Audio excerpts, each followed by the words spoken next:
Join me as we are standing in the Pool of Siloam in the lower part of the city of David, going in the footsteps of Jesus from here all the way up to Temple Mount, to a fascinating tour which will lead you underground into the secrets of the Temple Mount, starting right here at the Pool of Siloam.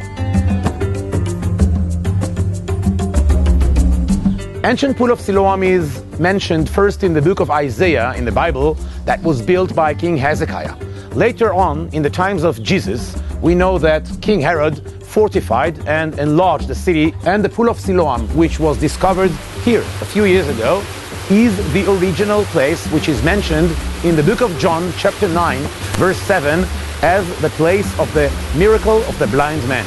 The healing of the blind man, which Jesus performed, happens right here in the Pool of Siloam, as he sends the man to put some mud upon his brow, and then from here he will wash his face and he will become seeing again.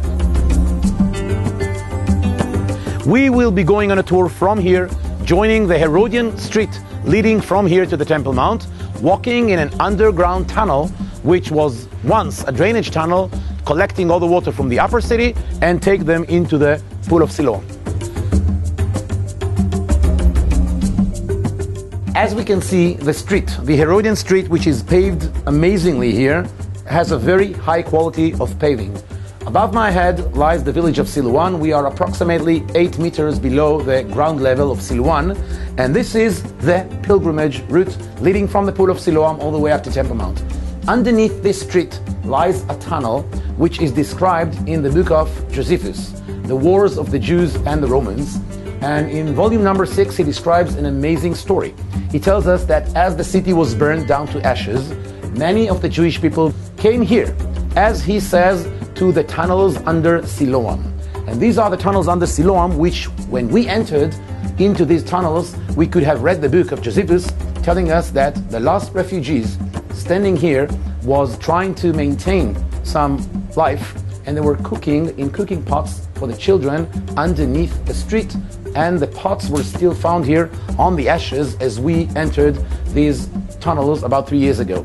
So the tunnels contained coins, lanterns, a lot of cooking pots and dishes for food, and the story of Josephus comes alive because this time capsule really catches you as you try to figure out what happened here 2,000 years ago.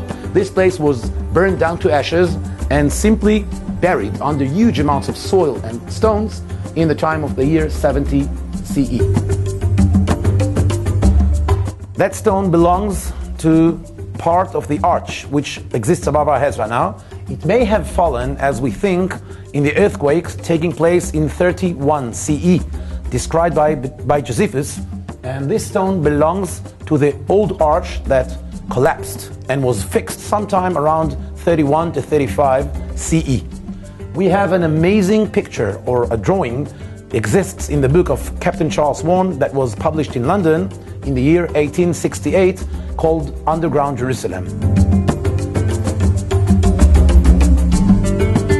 This time capsule that was captured for about 2,000 years was revealed about a year ago in the late 2011, and as we can tell, as we can see here, the layers of the Wailing Wall are going within 3 centimeters for each layer. This one is the first layer, the second one goes a bit deeper and then a bit deeper. So the whole Wailing Wall looks like a large pyramid, and it maintains a very good stability. The stones are hewn, but only partly hewn. So you can tell that we are in the framework and the infrastructure of the Wailing Wall, which was there for 2,000 years and was revealed by our archaeologists about a year ago. As you can see, we are climbing out from the Herodian channel, from the water channel, right into the surface of the Herodian street, which lies under Temple Mount. Right above my head, you can see the Robinson's Arch, which was once the main entrance to the Temple Mount itself, which was via the Herodian street. So as Jesus, which we read in the New Testament, is coming to Jerusalem, Jesus is preaching in the Temple Mount, and he speaks against all the money changers and the commercial things happening in the Temple Mount. So he overturns the money changers' desks right at the foot of the mountain, which should be somewhere around here. You can still see the pavement from King Herod's times that Jesus used to walk on. So as we will be walking in the footsteps of Jesus from the Pool of Siloam, this is where we come to the Temple Mount.